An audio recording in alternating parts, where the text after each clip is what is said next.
السلام علیکم ورحمۃ اللہ وبرکاتہ۔ کیسے ہیں ناظرین محترم؟ امید کہ خیر و عافیت سے ہوں گے۔ ہم دوبارہ حاضر ہیں آپ کی خدمت میں تفسیر قرآن مختصر تشریح کے ساتھ، اردو ہندی بول چال کے اندر جو عام روزمرہ کی جو زبان ہے، زیادہ طول طویل اور ایسی فصیح جو سمجھ میں نہ آ سکے ایسی گفتگو نہیں، بلکہ جو روزمرہ کی سادھارن گفتگو ہے اسی طرز گفتگو میں ہم نے تفسیر قرآن کو آپ کی خدمت میں پیش کیا ہے اور انشاءاللہ آگے بھی کرتے رہیں گے۔ ہم آپ سے یہی گزارش کرتے ہیں کہ ہمارے یوٹیوب چینل کو سبسکرائب کریں، فیس بک پر ہمیں فالو کریں اور انسٹاگرام اور دیگر سوشل میڈیا کے ذریعے سے یوسف طاہر ویوز، یوسف طاہر کو آپ ضرور سبسکرائب کریں۔ ناظرین، ہم گزشتہ درس میں سورۃ الانفال کی آیت نمبر 61 تک ہمارا درس مکمل کر لیے تھے۔ آج کا درس انشاءاللہ ہم آیت نمبر 62 سورۃ الانفال سے شروع کریں گے۔ گزشتہ ہم نے پڑھا تھا کہ کس طرح اللہ رب العزت ملٹری اسٹیٹس کے تعلق سے جو حکمت عملی ہے اور اس طرح کی باتیں جو جنگ کے دوران رسول اللہ صلی اللہ علیہ وسلم پر مختلف اوقات میں آپ کے اوپر احکام نازل ہوئے، اس پر ہمارا یہ سورۃ الانفال کے اندر ڈسکشن چل رہا تھا۔ آگے ہم دیکھتے ہیں کہ اللہ پاک قرآن مجید میں ہماری کس طرح رہنمائی کرتا ہے۔ اعوذ باللہ من الشیطان الرجیم، بسم اللہ الرحمن الرحیم۔ وَإِن يُرِيدُوا أَن يَخْدَعُوكَ فَإِنَّ حَسْبَكَ اللَّهُ هُوَ الَّذِي أَيَّدَكَ بِنَصْرِهِ وَبِالْمُؤْمِنِينَ۔ اللہ کے نام سے جو بڑا مہربان نہایت رحم والا ہے، اور اگر آپ کو دھوکہ دینے کا ارادہ رکھتے ہوں تو آپ کے لیے اللہ کافی ہے، وہی تو ہے جس نے اپنی مدد سے اور مسلمانوں کے ذریعے آپ کی تائید کی ہے۔ دیکھیے، منافقین اور مشرکین اللہ رب العزت کے پیارے رسول محمد صلی اللہ علیہ وسلم کے ساتھ عہد شکنی اور دھوکہ دھڑی سے جو کام لے رہے تھے، تو اللہ تبارک و تعالیٰ اپنے رسول محمد صلی اللہ علیہ وسلم کو ہمت افزائی کر رہا ہے، اور اللہ پاک کہہ رہا ہے کہ ہم نے تمہاری مدد کی جس طرح بدر میں مدد کی 1000 فرشتوں کا نزول کر کے، جو پچھلے دروس میں ہم نے آپ کو بتایا۔ اور اللہ تبارک و تعالیٰ کہہ رہا ہے کہ ہم نے آپ کی مدد کی اور مسلمانوں کے ذریعے آپ کی تائید کی، اور اللہ کے رسول صلی اللہ علیہ وسلم کی نصرت و تائید جو ہے صحابہ کے ذریعے سے کی۔ تو صحابہ کا مقام اللہ تبارک و تعالیٰ بتا رہا ہے یہاں پر۔ تائید تو ہر حالت میں اللہ کی جانب سے ہی ہے، چاہے ظاہری اسباب کے ذریعے یا ما فوق الفطرت اسباب سے۔ اس آیت میں بنصرہ اپنی مدد سے ما فوق الفطرت اسباب مراد ہیں، اور بالمؤمنین مومنین کے ذریعے سے ظاہری اسباب مراد ہیں۔ دیکھیے، مفسرین کہتے ہیں کہ ہر حال میں مدد تو ہمیشہ اللہ تبارک و تعالیٰ کی رہی، اور یہاں پر تائید کے لیے جو دنیا کی ضرورت تھی، انسانوں کی ضرورت تھی، اللہ تبارک و تعالیٰ کی تو مکمل تائید تھی۔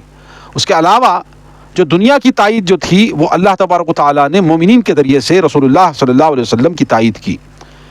مومنین کون ہے؟ یہی صحابہ کی جماعت ہے جو اللہ کے رسول صلی اللہ علیہ وسلم کے ساتھی ہیں۔ آگے اللہ فرماتا ہے وَأَلَّفَ بَيْنَ قُلُوبِهِمْ لَوْ أَنفَقْتَ مَا فِي الْأَرْضِ جَمِيعًا مَا أَلَّفْتَ بَيْنَ قُلُوبِهِمْ وَلَكِنَّ اللَّهَ أَلَّفَ بَيْنَهُمْ إِنَّهُ عَزِيزٌ حَكِيمٌ۔ اور ان صحابہ کے دلوں میں الفت ڈالی، اگر آپ وہ سب خرچ کر ڈالتے جو اس زمین میں ہیں تو بھی آپ ان کے دلوں میں الفت پیدا نہ کر سکتے تھے، لیکن اللہ ہی نے ان میں الفت ڈال دی، کیونکہ وہ سب پر غالب اور حکمت والا ہے۔ دیکھیے، اس آیت کے آخر میں واللہ عزیز الحکیم کے الفاظ مزید تاکید کرتے ہیں کہ نسلوں کی عداوت اور جانی دشمنیوں کو ختم کر کے ایسی محبت اور الفت پیدا کر دینا کسی بڑے معجزے سے کم نہیں۔ اللہ کے رسول صلی اللہ علیہ وسلم کو اللہ تبارک و تعالیٰ کہہ رہا ہے کہ اے رسول، اگرچہ دنیا میں جتنا مال ہے زمین میں، یہاں پر دیکھیے کہ آپ وہ سب کچھ خرچ کر ڈالتے جو اس زمین میں ہیں، یعنی کہ دنیا کی ساری نعمتیں، ساری دولت اگرچہ رسول صلی اللہ علیہ وسلم خرچ کر ڈالتے تب بھی یہ جو دشمنیاں تھی اوس اور خزرج کی اسلام سے قبل، مدینے کے انصاروں میں دو قبیلے بڑے تھے جس میں اوس اور خزرج کی دشمنی سینکڑوں سالوں سے چل رہی تھی. تو اللہ تبارک و تعالیٰ نے یہ اوس اور خزرج کو ایک ایسا سیسا پگھلائی دیوار بنا دیا اور ان میں آپس میں الفت ڈال دی صحابہ کی. یہاں صحابہ کی اللہ تبارک و تعالیٰ کیسے تائید کر رہا ہے کہ اگرچہ دنیا کا سارا مال بھی خرچ کر ڈالیں تب بھی یہ الفت اور یہ محبت پیدا نہیں کی جا سکتی. میں بتاؤں کیسی الفت ڈالی؟ صحابہ کے باہم ایسی الفت ڈالی کہ ایک واقعہ یاد آ رہا ہے. عبد الرحمن ابن عوف رضی اللہ تعالیٰ عنہ ہجرت کرنے نکلے. جب ہجرت کر کے مدینہ تشریف لائے اور آپ نے سارا مال و متاع مکے کے اندر چھوڑ کر آئے، اپنی بیوی کو چھوڑا، بچوں کو چھوڑا، سب کچھ چھوڑا. اس طرح سے سارے صحابہ اپنا کچھ نہ کچھ چھوڑ کر مدینے میں آئے. مدینے کی حالت ایسے تھے کہ مدینے کے اندر یہ لوگ نئے تھے، مدینے کی آب و ہوا جمتی نہیں تھی. آپ کی صحابہ کی جو کیفیت تھی وہ بالکل ایسی تھی فقیر و کلاش جیسی، مال و متاع نہیں، رہنے کے لیے ٹھکانہ نہیں. تو اللہ کے رسول صلی اللہ علیہ وسلم نے انصاریوں کو کہا کہ ایک انصاری ایک مہاجر کو اپنا بھائی بنا لے. یہ باہم الفت. اور تذکرہ ملتا ہے کہ صحابہ نے کہا کہ میرا دو مالے کا گھر ہے، ایک مالے میں میں رہوں گا، ایک مالے میں میرا مہاجر بھائی رہے گا. بعض صحابہ نے کہا کہ میری 2 بیویاں میں کو طلاق دے دیتا ہوں اور عدت گزر جانے کے بعد وہ میرے مہاجر بھائی سے اس کی شادی کر دے. ایسی محبت اور ایسی الفت باہم صحابہ کے اندر ڈالا گیا جو ساری کائنات کا مال، ساری زمین کا مال خرچ کر کے بھی وہ نہیں ڈالا جا سکتا. ایسی الفت، ویسی الفت اللہ کے رسول صلی اللہ علیہ وسلم کے صحابہ کے اندر اللہ تبارک و تعالیٰ نے ڈالی. اور اللہ تعالیٰ کہہ رہا ہے واللہ عزیز حکیم، اور بے شک اللہ تعالیٰ غالب اور حکمت والا ہے. یہ اللہ تبارک و تعالیٰ کی حکمت تھی. آگے اللہ فرماتا یا ایھا النبی حسبک اللہ ومن اتبعک من المؤمنین. اے نبی، آپ کے لیے اور ان مومنوں کے لیے جو آپ کے حکم پر چلتے ہیں اللہ ہی کافی ہے. اللہ کہہ رہا ہے کہ اے نبی، آپ کے لیے اور آپ کے ساتھ جو چلتے ہیں، کون چلتا ہے؟ یہی چلتے ہیں نا. کون چلتا ہے؟ نام لو.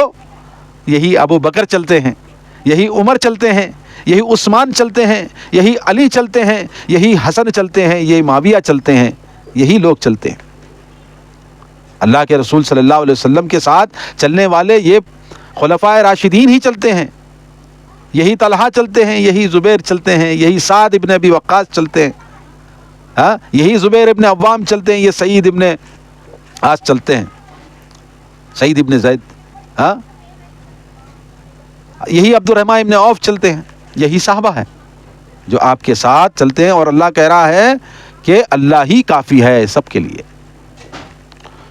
آگے اللہ فرماتا یا ایھا النبی حرض المؤمنین علی القتال ان یکن منکم 20 صابرون یغلبوا 200 وان یکن منکم 100 یغلبوا الفا من الذین کفروا بانہم قوم لا یفقہون. اللہ پاک فرماتا ہے اے نبی، مسلمانوں کو جہاد کی رغبت دلائیے. اگر تم میں سے 20 صابر ہوں تو وہ 200 پر غالب آئیں گے، اور اگر 100 ہوں تو کافروں کے 1000 آدمیوں پر غالب آئیں گے، کیونکہ کافر لوگ کچھ سمجھ نہیں سکتے. دیکھیے اللہ تبارک و تعالیٰ مومنین کی طاقت بتا رہا ہے کہ وہ کیسے کیسے غالب آئیں گے. اگرچہ 20 مسلمان ہوں جو آپ کے ساتھ چلنے والے تو وہ 200 پر غالب آئیں گے. یہ اللہ تبارک و تعالیٰ نے رسول اللہ صلی اللہ علیہ وسلم کو بشارتیں دی. انس کہتے ہیں رضی اللہ تعالیٰ عنہ کہ آپ صلی اللہ علیہ وسلم کا فرمان ہے ایک صبح یا شام اللہ کے رستے میں نکلنا دنیا و ما فیہا سے افضل ہے. بخاری شریف کی یہ روایت ہے. اللہ کے راستے میں چلنا، اللہ کے لیے لڑنا، اللہ کے لیے دین کو غالب کرنا، اللہ کے لیے دنیا میں پھیلانا، یہ دنیا اور ما فیہا، دنیا اور دنیا میں جو چیزیں ہیں وہ سب سے افضل ہے. اللہ تبارک و تعالیٰ کیا پیارا نقشہ کھینچتا ہے قرآن مجید کے اندر. اللہ تبارک و تعالیٰ آگے فرماتا ہے کہ کافر لوگ کچھ سمجھ نہیں سکتے. یہ رحمت اور یہ برکت اور یہ طاقت کہاں سے آ رہی ہے؟ یہ کافر نہیں سمجھتے. 20 صحابہ، 20 مسلمان 200 پر بھاری. 100 مسلمان 1000 پر بھاری. یہ اللہ تبارک و تعالیٰ یہ میتھمیٹکس سمجھا رہا ہے. اور میرا ایمان ہے اللہ تبارک و تعالیٰ کا یہ فرمان قیامت تک کے لیے ہے، جب تک دنیا باقی رہے گی. اور اللہ تبارک و تعالیٰ وہ سچے مومنوں کو وہی طاقت دے گا جو طاقت صحابہ کو اللہ تبارک و تعالیٰ نے دی ہے جنگ کے میدان میں، کہ 20 200 پہ بھاری، 100 1000 پر بھاری. ہاں، ملٹیپلائی انٹو 10 اللہ تبارک و تعالیٰ بیان فرما رہا ہے. آگے اللہ فرماتا ہے الآن خفف اللہ عنکم وعلم ان فیکم ضعفا فإن یکن منکم مئۃ صابرۃ یغلبوا مئتین وإن یکن منکم الف یغلبوا الفین بإذن اللہ واللہ مع الصابرین. آگے اللہ فرماتا ہے اب اللہ نے تم سے تخفیف کر دی اور اسے معلوم ہوا کہ اب تم میں ضعف ہے، لہذا اگر تم میں سے 100 صبر کرنے والے ہوں تو وہ 200 پر غالب آئیں گے، اور اگر 1000 ہوں تو اللہ کے حکم سے 2000 پر غالب آئیں گے، اور اللہ صبر کرنے والوں کے ساتھ ہے. دیکھیے اللہ تبارک و تعالیٰ فرماتا ہے کہ جاباز اللہ کے رسول صلی اللہ علیہ وسلم کے تابع و فرمان میں صحابہ چلتے ہیں. ایک آیت میں اللہ تبارک و تعالیٰ ان کی میکسیمیٹی بتا رہا ہے، یعنی کہ اور منیممیٹی بھی بتا رہا ہے، یعنی کہ منیمم بھی بتا رہا ہے، میکسیمم بھی بتا رہا ہے، منیمم بھی بتا رہا ہے کہ 10 گنا اگرچہ لڑنے پہ آئیں تو 10 گنا، اگرچہ ضعف بھی آ جائے، کمزوری بھی آ جائے ان کے اندر، لڑ کر کے کمزوری بھی آ جائے، تو تب بھی اللہ تبارک و تعالیٰ کہتا ہے کہ اللہ تبارک و تعالیٰ کہتا ہے کہ تم میں ضعف ہے، لہذا اگر تم میں سے 100 صبر کرنے والے ہیں، یعنی کہ ضعف کے باوجود آپ لڑنے والے ہیں، آپ جو ہے اللہ کے کلام کو پہنچانے والے ہیں دنیا میں، گھوڑے پہ کی پیٹھ پہ بیٹھ کر کے اللہ کے پیغام کو ہاتھ میں تلوار لیے، ہاتھ میں قرآن لیے، آپ کا فرمان لیے دنیا میں لڑیں گے اور باطل کو ختم کریں گے، دنیا میں اللہ کا کلمہ لا الہ الا اللہ محمد رسول اللہ کو بلند کریں گے، تو کم از کم ضعف آ جانے کے بعد 100 صبر کرنے والے ہوں تو وہ 200 پر تو بھاری منیمم رہیں گے. تب بھی ون ہیڈ ٹو ہیڈ نہیں، ڈبل ہی رہیں گے. یہ ہمت بڑھا رہا ہے اللہ تبارک و تعالیٰ. اس کا مطلب یہ ہے کہ اگر مقابل کفار دگنے یا اس سے کم ہوں تو فرار جائز ہوگا، ورنہ عملی طور پر آپ صلی اللہ علیہ وسلم کے آخری دور میں کئی جنگوں میں مسلمان نے 1000 کے لشکر سے 80,000 کافروں کا مقابلہ کیا، اور غزوہ معطہ میں 3000 نے 1 لاکھ کافروں کا مقابلہ کیا. مفسرین کہتے ہیں کہ اللہ تبارک و تعالیٰ نے یہ ضعف آ جانے کے بعد کچھ نہ ہو تو بھاگنے کا بھی نہیں، ڈبل بھی ہو تو بھی ہم غالب رہیں گے. ہمارے پاس 100 کی فوج ہے تو ہم 200 پر بھی غالب رہیں گے. اور مفسرین نے بیان کیا ہے کہ جنگ معطہ میں، غزوہ معطہ میں 3000 کا لشکر 1 لاکھ کافروں کے اوپر بھی بھاری رہا، کافر فتح نہیں پا سکے. جنگ معطہ یاد رکھنا. تو اللہ تبارک و تعالیٰ یہ صحابہ کی فضیلت، رسول اللہ صلی اللہ علیہ وسلم کے ساتھیوں کی فضیلت بتا رہا ہے. مگر آج قوم صحابہ کو بھول چکی ہے، ان کے منہج کو بھول چکی ہے، ان کے تقوی کو بھول چکی ہے. میں دعوت و سخن دیتا ہوں تمام مسلمانوں کو کہ صحابہ کے منہج پر چلو، صحابہ کے ایمان جیسا ایمان، ان کے تقوی جیسا تقوی اختیار کرنے کی کوشش تو کرو. وہ معزز تھے زمانے میں مسلمان ہو کر، ہم خار ہوئے تارک قرآن ہو کر. وہ معزز تھے، اللہ تبارک و تعالیٰ نے جہاں جہاں تک نگاہ جاتی تھی وہاں وہاں تک کلمہ پہنچایا ہے اللہ تبارک و تعالیٰ نے انہی صحابہ کے ذریعے سے. میں نے پچھلے دروسوں میں بتایا ہے 84 لاکھ مربع میل دنیا کا کتنا رقبہ ہے دنیا میں؟ کتنا ہے؟ 150 لاکھ مربع میل، اتنا ہی ہے نا. 84 لاکھ مربع میل پر اسلامی جھنڈا کس کے دور میں؟ یہی 12 خلفاء کے دور میں، یہی عثمان کے دور میں، یہی عمر کے دور میں، یہی ابو بکر کے دور سے جب شروع ہوا 12 خلفاء تک اللہ کے رسول صلی اللہ علیہ وسلم کی پوچھ گوئی کے مطابق وہ پھیلتا چلا گیا کہ آدھی دنیا سے زیادہ اللہ تبارک و تعالیٰ نے یہ اونٹوں کے چرواہے جو صحابہ کی زندگی تھی، عبداللہ ابن مسعود کو اٹھا کر کے دیکھیں، اونٹوں کے چرواہے تھے. گورنر بنے، خواب میں نہیں سوچ سکتا اونٹوں کا چرواہا گورنر بن سکتا ہے. یہ اسلام کی برکت تھی، یہ دین کی برکت تھی کہ بڑے بڑے جو ہے ملکوں کو اللہ تبارک و تعالیٰ نے زبر و زیر کیا مسلمانوں سے. خالد بن ولید کے واقعات آپ پڑھیے، ایمان جاگ جائے گا. سعد بن ابی وقاص فاتح مصر، آپ ان کو پڑھیے، آپ کا دل میں ایمان لبریز ہو جائے گا. حضرت علی رضی اللہ تعالیٰ عنہ کی شجاعت پڑھیے کہ کوئی نہیں ہوتا تو حضرت علی رضی اللہ تعالیٰ عنہ فتح کا جھنڈا گاڑتے. سمجھے؟ اللہ کے رسول صلی اللہ علیہ وسلم، ایک واقعہ یاد آ رہا ہے حضرت سیدنا علی مرتضیٰ رضی اللہ تعالیٰ عنہ کے. اللہ کے رسول صلی اللہ علیہ وسلم نے مختلف صحابہ سے خیبر کو گھیراؤ کیا. ٹوٹل 9 قلعے تھے، ایک قلعہ فتح نہیں ہو رہا تھا، ایک قلعہ فتح نہیں ہو رہا. صحابی جا رہے ہیں، واپس آ رہے ہیں، قلعہ فتح نہیں ہو رہا. قلعے پہ یہود جو ہے زبردست مسلح بیٹھا ہے. تو اللہ کے رسول صلی اللہ علیہ وسلم نے پیش گوئی کی کہ کل میں ایسے شخص کو جھنڈا عطا کروں گا جس کے ہاتھ پر اللہ تبارک و تعالیٰ فتح دے گا. تو صحابہ نے سوچا، بڑے بڑے صحابہ نے سوچا کہ شاید مجھے ملے گا جھنڈا. جب صبح ہوئی تو اللہ کے رسول صلی اللہ علیہ وسلم نے اپنے چچیرے بھائی حضرت علی رضی اللہ تعالیٰ عنہ کو بلوا بھیجا. کسی سے کہا علی کو بلا لاؤ. تو لوگوں نے جواب دیا، صحابہ نے، اے اللہ کے رسول، سیدنا علی کی تو آنکھیں چشم ہوئی ہیں، یعنی کہ آنکھیں آئی ہیں، ان کی آنکھیں لال ہو چکی ہیں، ان کو آشوب چشم ہو گیا ہے، وہ زیادہ جو ہے آنکھ نہیں کھول پا رہے ہیں، طبیعت خراب ہے ان کی. تو اللہ کے رسول صلی اللہ علیہ وسلم نے کہا جاؤ جا کر بلا لاؤ.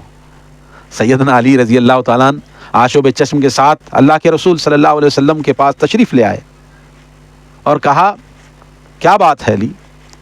اللہ کے رسول آنکھیں دکھ رہی ہیں. تو آپ صلی اللہ علیہ وسلم نے اپنے زبان سے لعاب نکالا اور سیدنا علی رضی اللہ تعالیٰ عنہ کے جس طرح سرما لگاتے ہیں اس طرح ان کی آنکھوں میں لگایا. اور سیدنا علی رضی اللہ تعالیٰ عنہ بعد میں کہتے ہیں کہ اس کے بعد میری آنکھیں پہلے سے زیادہ صاف دیکھنے لگی اور پہلے سے زیادہ جو ہے اس میں طاقت آ گئی، اس میں بینائی آ گئی. یہ معجزہ اللہ کے رسول صلی اللہ علیہ وسلم کا. سیدنا علی رضی اللہ تعالیٰ عنہ نے خیبر کے دروازے کو گئے، مبازرات ہوئی تو وہاں پر بہت بڑا پہلوان مرحب نکلا کہ میں مرحب ہوں، میں طاقتور ہوں، میں فلاں ہوں، میں امکا ہوں ڈمکا ہوں. اس نے کہا، سیدنا علی رضی اللہ تعالیٰ عنہ نے کہا کہ میں وہ ہوں جس کی ماں نے حیدر کہا ہے. ہاں، حیدر کرار ہوں میں، میری امی مجھے حیدر کہتی ہیں، میں وہ ہوں.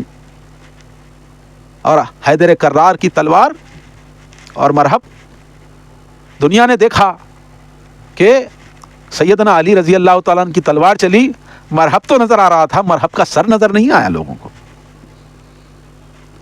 سیدنا علی رضی اللہ تعالیٰ عنہ کی طاقت اور قوت کا کیا کہنا. چلتے چلتے میں نے یہ بات کہی ہے. بہرحال اللہ تبارک و تعالیٰ ہم سب کو بھی صحابہ جیسی طاقت دے، خصوصاً سیدنا علی رضی اللہ تعالیٰ عنہ جیسی طاقت، ویسا نڈھر پن، ویسا جوش، ویسا ولولہ، اور اللہ کے رسول صلی اللہ علیہ وسلم کی دعاؤں میں ہمارا حصہ ہو. یہ دعا کریں. آگے اللہ فرماتا ہے ما کان لنبی ان یکون له اسرى حتى یسخن فی الارض تریدون عرض الدنیا واللہ یرید الآخرۃ واللہ عزیز حکیم.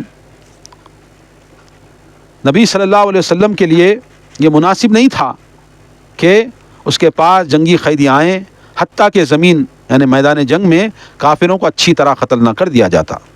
تم دنیا کا مال چاہتے ہو جبکہ اللہ تمہارے لیے آخرت چاہتا ہے اور اللہ ہی غالب اور حکمت والا ہے.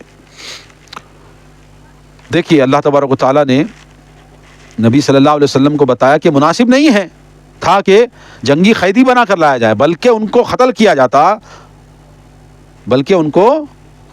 جاتا، اچھی طرح قتل کیا جاتا. اللہ تبارک و تعالیٰ کہتا ہے.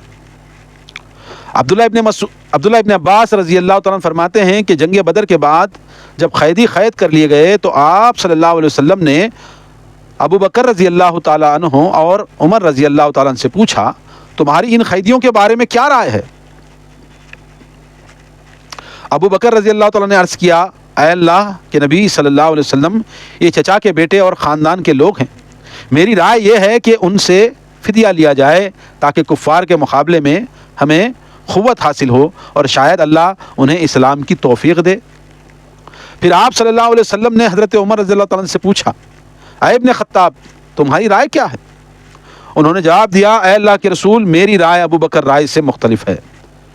میری رائے یہ ہے کہ آپ انہیں ہمارے حوالے کر دیجئے تاکہ ہم ان کی گردنیں اڑائیں۔ عقیل کو علی کے حوالے کیجئے کہ وہ اس کی گردن اڑائیں، میرے حوالے فلاں کیجئے کہ میں اس کی گردن اڑا دوں، اس لیے کہ یہ لوگ کفر کے ستون اور سرغنے ہیں۔ حضرت عمر رضی اللہ تعالیٰ عنہ کہتے ہیں کہ آپ ابو بکر رضی اللہ تعالیٰ عنہ کی رائے کی جانب مائل ہوئے اور میری جانب مائل نہ ہوئے۔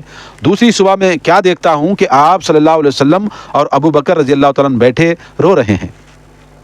میں نے کہا، اللہ کے رسول، مجھے بتلائیے کہ آپ اور آپ کے دوست کس وجہ سے رو رہے، تاکہ اگر مجھے رونا آئے تو روں، اگر نہ آئے تو آپ کی وجہ سے رونے والی شکل ہی بنا لوں۔ دیکھیے صحابہ میں کیسی محبت تھی۔ ابو بکر رضی اللہ تعالیٰ عنہ، عمر، حضرت محمد صلی اللہ علیہ وسلم دونوں بیٹھ کر کے رو رہے ہیں۔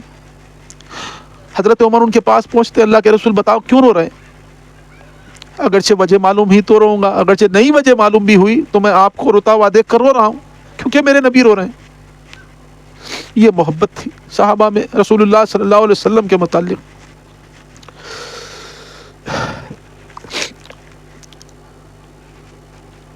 آپ صلی اللہ علیہ وسلم نے فرمایا کہ میں اس وجہ سے رو رہا ہوں جو تمہارے ساتھیوں نے قیدیوں کو فدیہ لے کر چھوڑنے کے سلسلے میں مجھ سے بات کی تھی، میرے سامنے ان کا عذاب پیش کیا گیا جو کہ اس درخت سے بھی زیادہ قریب تھا، چنانچہ اللہ نے یہ آیات نازل فرمائی۔ صحیح مسلم کے اندر یہ روایت موجود ہے۔ اللہ کے رسول صلی اللہ علیہ وسلم نے کہا کہ میں اس لیے رو رہا ہوں کیونکہ فدیہ لے کے میں چھوڑ دیا ہوں ان کو، حالانکہ اللہ تبارک و تعالیٰ یہ آیتیں نازل کر کے کہہ رہا ہے نبی کے لیے مناسب نہیں ہے، نبی کے لیے یہ مناسب نہیں تھا یعنی گزشتہ ہو چکا سو چیز تھا کہ اس کے پاس جنگی قیدی آئیں حتیٰ کہ زمین میدان جنگ میں کافروں کو اچھی طرح ختم نہ کر دیا جائے، اور اللہ ہی غالب اور حکمت والا ہے۔ اللہ تبارک و تعالیٰ کہتا ہے کہ سب کو قتل کر دینا تھا، فدیہ نہیں لینا تھا۔ بہرحال حضرت عمر رضی اللہ تعالیٰ کی رائے کو اللہ تبارک و تعالیٰ نے ترجیح دی اور احکام اسی طرح سے نازل کیے۔ حالانکہ یہاں پر حکمتاً دیکھا گیا تو ہر صحابہ اپنی اپنی رائے میں صحیح تھے، مگر اللہ تبارک و تعالیٰ نے حضرت عمر رضی اللہ تعالیٰ کی رائے کو ترجیح دیا کہ کافروں کو فدیہ لے کے نہ چھوڑ کے بلکہ میدان جنگ میں پورا مکمل قتل کرتے۔ آگے اللہ فرماتا ہے اور اللہ کہتا ہے کہ اللہ ہی غالب اور حکمت والا ہے۔ لولا کتاب من اللہ سبق لمسکم فیما اخذتم عذاب عظیم فکلوا مما غنمتم حلالا طیبا واتقوا اللہ ان اللہ غفور رحیم۔ اگر ایسا ہونا پہلے سے نہ لکھا جا چکا ہوتا تو جو تم نے فدیہ لیا اس کے لیے تمہیں بہت بڑی سزا دی جاتی، جو تم نے بطور غنیمت حاصل کیا ہے اسے کھا سکتے ہو، یہ حلال اور پاکیزہ ہے، اور اللہ سے ڈرو، اللہ یقیناً بخشنے والا اور رحم والا ہے۔ اللہ تبارک و تعالیٰ یہاں پر یہ کہہ رہا ہے کہ اگرچہ یہ مقدر نہ ہوا ہوتا تو اللہ تبارک و تعالیٰ بہت بڑی سزا دیتا کہ غنیمت حلال کر دی گئی ہے یا مجتہد کی غلطی معاف ہوئی ہے یا کہ اصحاب بدر مغفور ہیں وغیرہ مختلف اقوال، یہاں پر دیگر اقوال موجود ہیں۔ صحابہ نے ان دو آیات کے نزول کے بعد فدیہ کے مال سے کراہت کی تو یہ آیت نازل ہوئی۔ جب یہ آیتیں نازل ہوئیں تو فدیہ کے مال، جو غنیمت کا جو فدیہ کا مال آیا تھا، اس سے کراہت کی، مطلب اس کو دور ہی رکھنے کی کوشش کی، تو اللہ تبارک و تعالیٰ نے کہا کہ نہیں اب تم کھا سکتے ہو، جو ہونا تھا ہو چکا، اللہ تبارک و تعالیٰ معاف کر چکا، اور اللہ تبارک و تعالیٰ بدر والوں کو بہت بڑا مرتبہ دیا ہے، اور یہ بدر کا واقعہ ہے۔ آگے اللہ فرماتا ہے یا ایھا النبی قل لمن فی ایدیکم من الاسریٰ ان یعلم اللہ فی قلوبکم خیرا یؤتکم خیرا مما اخذ منکم ویغفر لکم واللہ غفور رحیم۔ اے نبی، جو قیدی آپ لوگوں کے قبضے میں ہیں انہیں کہیے کہ اگر اللہ نے تمہارے دلوں میں کچھ بھلائی دیکھی تو جو مال تم سے چھن چکا ہے اس سے بہتر تمہیں عطا کرے گا اور تمہیں معاف کر دے گا، اور اللہ معاف کرنے والا رحیم ہے۔ برا بن عازب سے روایت ہے کہ آپ کے ساتھیوں نے بدر میں کفار کو 140 فوجیوں کا نقصان پہنچایا، 70 تو قیدی بنائے گئے اور 70 ہی قتل کیے گئے۔ برا بن عازب کہتے ہیں کہ اس دن کا واقعہ ایسا ہوا کہ کفار کو 140 فوجیوں کا نقصان ہوا، 70 جو ہے قتل کیے گئے بڑے بڑے سردار، اور 70 جو ہے پکڑے گئے، باقی کے لوگ بھاگ گئے۔ یہ برا بن عازب ہے اور یہ بخاری شریف میں یہ روایت ہم کو ملتی ہے۔ تو اللہ تبارک و تعالیٰ کہہ رہا ہے کہ اللہ تبارک و تعالیٰ بڑا رحیم ہے اور بڑا معاف کرنے والا ہے، اور تمہیں بہتر عطا کرے گا۔ اللہ تبارک و تعالیٰ صحابہ کو اور رسول اللہ صلی اللہ علیہ وسلم کو بتا رہا ہے کہ ہم تم کو اس سے بھی بہتر عطا کریں گے۔ وَيُرِيدُوا خِيَانَتَكَ فَقَدْ خَانُوا اللَّهَ مِن قَبْلُ فَأَمْكَنَ مِنْهُمْ وَاللَّهُ عَلِيمٌ حَكِيمٌ۔ اور اگر وہ آپ سے خیانت کرنا چاہتے ہوں تو اس سے قبل وہ اللہ سے بھی خیانت کر چکے ہیں، پھر وہ آپ کے قبضے میں آ گئے، اور اللہ جاننے والا حکمت والا ہے۔ قیدیوں سے جو فدیہ لیا گیا اس کی مقدار 4000 درہم فی کس تھی، یعنی کہ ایک قیدی کو 4000 درہم کے طور پر جو ہے فدیہ لیا گیا۔ ان قیدیوں میں آپ صلی اللہ علیہ وسلم کے چچا عباس رضی اللہ تعالیٰ عنہ بھی تھے، جو ابھی ایمان نہیں لائے تھے۔ حضرت عباس نے بالکل فتح مکہ کے آس پاس ایمان لائے، تو حضرت عباس رضی اللہ تعالیٰ عنہ بھی آپ کے خلاف بدر میں لڑنے آئے تھے۔ آپ صلی اللہ علیہ وسلم کے داماد ابو العاص نوفل بن حارث اور آپ کے چچازاد بھائی عقیل بن ابی طالب بھی شامل تھے، یعنی کہ آپ صلی اللہ علیہ وسلم کے برخلاف آپ صلی اللہ علیہ وسلم کے رشتہ داری آئے تھے۔ سیدنا عباس آئے تھے جو ابھی ایمان نہیں لائے تھے بدر میں، اور سیدنا عقیل آئے تھے جو ابھی ایمان نہیں لائے تھے۔ یہ لوگ بالکل لاسٹ سٹیج میں آ کر کے فتح مکہ کے، عقیل تو فتح مکہ کے بعد ہی ایمان لائے، مسلم ابن عقیل بعد ایمان، فتح مکہ ہونے کے بعد ایمان لائے۔ یہاں پر مختلف روایتوں میں حضرت عباس نے ہجرت کے وقت، مطلب فتح مکہ کے وقت ایمان لائے تھے۔ ابو سفیان کا ایمان لانا اور یہ سیدنا عباس کا ایمان لانا کچھ مطلب اسی ٹائم کا ہے۔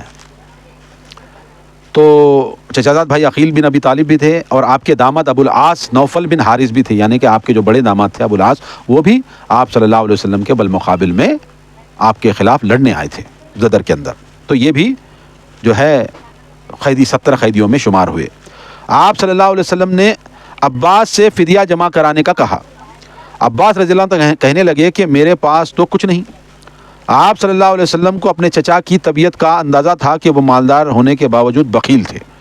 آپ صلی اللہ علیہ وسلم نے کہا کہ تمہارا وہ مال کہاں گیا جو تم نے اور ام الفضل نے مل کر گاڑا ہے؟ یہ ایسی بات تھی جس کا ان کے سوا کسی کو علم نہ تھا۔ جب انہوں نے یہ سنا تو گواہی دے دی کہ آپ صلی اللہ علیہ وسلم اللہ کے سچے رسول ہیں۔ آپ کہا کرتے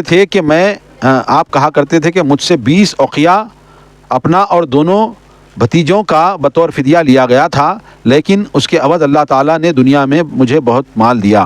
اس وقت میرے پاس 20 غلام ہیں، اس وقت 20 غلام ہیں جن کی کمائی سے مجھے بہت فائدہ ہوتا ہے، اور اللہ کی مغفرت کی امید بھی رکھتا ہوں۔ یعنی کہ اللہ کے رسول صلی اللہ علیہ وسلم کے ساتھ جب جو ہے یہ واقعہ پیش آیا تو اللہ تبارک و تعالیٰ نے سیدنا عباس رضی اللہ تعالیٰ عنہ کے دل میں ایمان ڈال دیا، اور انہوں نے وہ بات بتائی۔ ایسی روایتیں آتی ہیں سیدنا عباس کے متعلق، یعنی کہ لڑنے کے لیے حضرت عباس اور حضرت عقیل اور ابو العاص نوفل بن حارث اور بھی بہت سارے آپ صلی اللہ علیہ وسلم کے رشتہ دار آئے تھے بالمقابل میں۔ اور مجھے ایک واقعہ یاد آتا ہے کہ اسی جنگ میں بدر کے اندر ابو العاص جو آپ کے داماد ہیں ان کو چھڑانے کے لیے حضرت قطیہ رضی اللہ تعالیٰ عنہ کا ہار بھی بطور فدیہ آیا تھا۔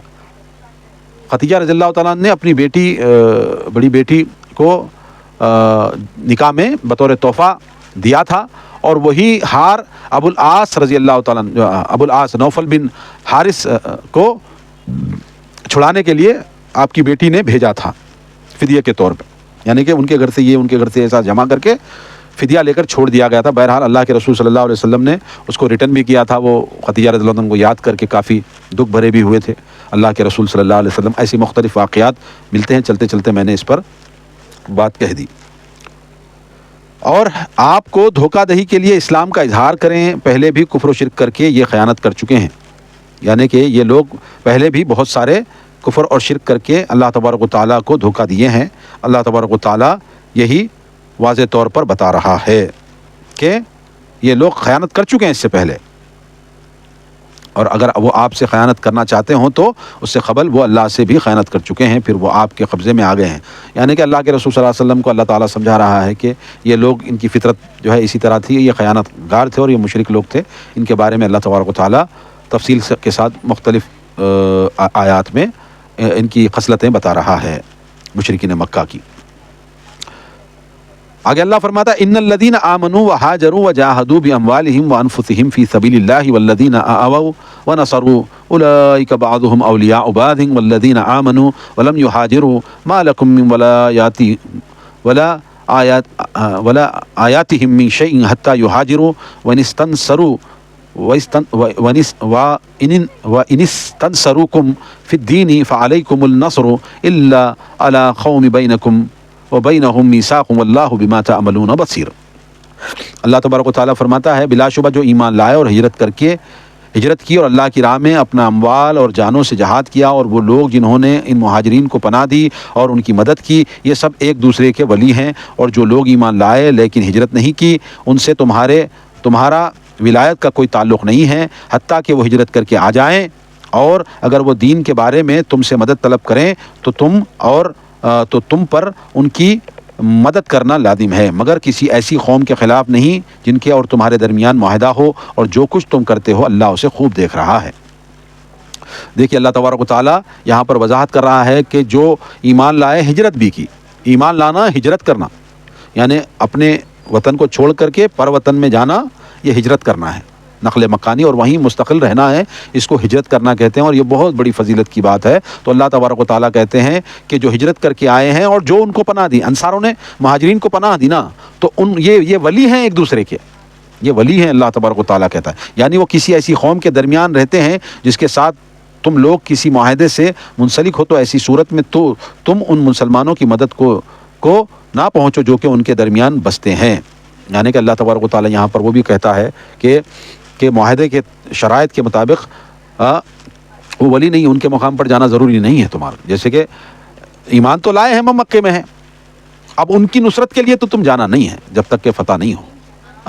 اللہ تبارک و تعالیٰ ولی تو وہ ہیں، کون ہیں؟ جو ہجرت کی اور جو ان کو پناہ دیا، یعنی مہاجرین و انصار۔ دوسری مختلف جگہوں پر اللہ تبارک و تعالیٰ اس کی وضاحت کر رہا ہے، اور اللہ فرماتا ہے کہ اللہ اسے خوب دیکھ رہا ہے۔ اللہ تبارک و تعالیٰ سارا سچویشن دیکھ رہا ہے، اللہ تعالیٰ باخبر نہیں ہے۔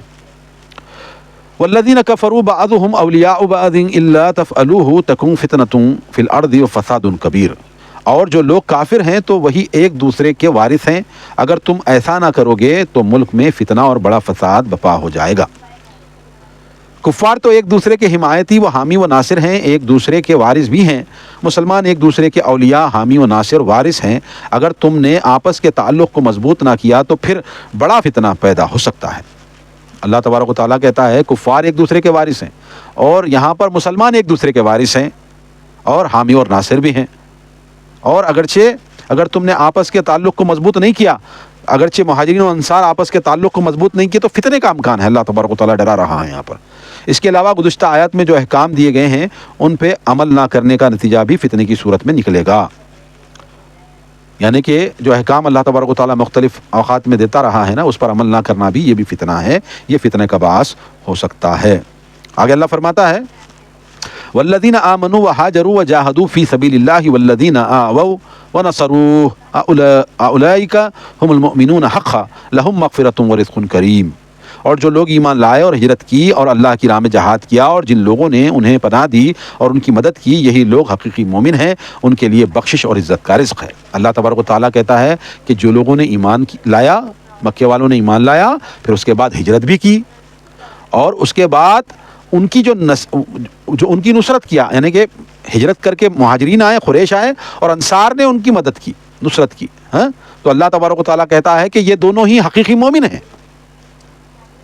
ٹھیک ہے، ان کی مدد کرنے والے یہی لوگ ہیں جو مومن ہیں، اور اللہ تبارک و تعالیٰ کہتا ہے کہ ان کے لیے بخشش اور عزت کا رزق ہے۔ اللہ تبارک و تعالیٰ ان کو بخش دے گا اور عزت کا رزق دے گا، یعنی کہ ان کی عزت اور بڑھے گی آگے چل کر کے۔ اسی طرح آگے چل کر کے فارس اور روم تباہ ہوئے، مسلمان حکمرانی آئی۔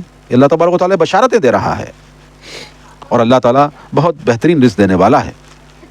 والذین آمنوا من بعد وہاجروا وجاہدوا معکم فاولئک منکم واولو الارحام بعضهم اولی ببعض فی کتاب اللہ ان اللہ بکل شیء علیم۔ اور جو لوگ ہجرت نبوی کے بعد ایمان لائے اور ہجرت کر کے آ گئے اور تمہارے ساتھ مل کر جہاد کیا، وہ بھی تم میں شامل ہیں، مگر اللہ کے نوشتہ میں خون کے رشتہ دار ایک دوسرے کے زیادہ حقدار ہیں۔ اللہ تعالیٰ یقیناً ہر چیز کو خوب جانتا ہے۔ اللہ تبارک و تعالیٰ کہہ رہا ہے کہ خون کے جو رشتے ہیں نا بھائی بہن کے، یہ رشتے سب سے بہترین رشتے ہیں۔ اور یہ لوگ بھی کون لوگ؟ جو لوگ ہجرت کر کے ایمان لائے اور ہجرت کر کے آ گئے اور تمہارے ساتھ مل کر جہاد بھی کیا، جو لڑے آپ کے ساتھ مل کر کے، وہ بھی شامل ہیں، مگر اللہ کے نزدیک جو خونی رشتہ ہے نا بہت معتبر ہوتا ہے۔ خونی رشتے کو بھی اللہ تبارک و تعالیٰ بہت ترجیح دیا ہے اور بہت اچھا مقام دیا ہے۔ مختلف جگہوں پہ ارحام جو ہے یہ رحمز کی جمع ہے، اور رشتہ دار ارحام سے ہوتے ہیں، رحم سے ہوتے ہیں، حسن سلوک سے ہوتے ہیں۔ یعنی فضیلت میں وہ پہلے گروہ سے کم ہونے کے باوجود تمہارے جیسے ہی قانونی حقوق رکھتے ہیں۔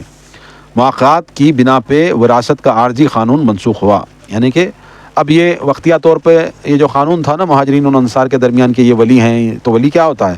ولی ان کا ذمہ دار بھی ہوتا ہے اور ان کا وارث بھی ہوتا ہے۔ تو یہ ساری چیزیں بعد میں ہوتے ہوتے جب مسلمان پورے پختہ ہو گئے ہیں مہاجرین وغیرہ، تو اللہ تبارک و تعالیٰ نے ان کے اندر برکتیں ڈال دیں، اور یہ تمام دھیرے دھیرے جو وراثت کے قانون بدلتے گئے سٹیپ بائی سٹیپ، اور اللہ تبارک و تعالیٰ نے خون کے رشتوں کو، اولاد کو وارث قرار دیا اور ان کے ولی وغیرہ کو، یہ نظام چلتا رہا چینج ہوتے ہوتے۔ الیوم اکملت لکم دینکم واتممت علیکم نعمتی ورضیت لکم الاسلام دینا، دین کی تکمیل اس طرح ہوئی۔ اللہ تبارک و تعالیٰ پر مختلف وقت میں، مختلف اوقات میں اللہ تبارک و تعالیٰ پر قرآن تھوڑا تھوڑا کر کے نازل ہوا، موقع و محل کے ساتھ اللہ تبارک و تعالیٰ اس احکام کو نازل کرتا رہا، اور اللہ تبارک و تعالیٰ نے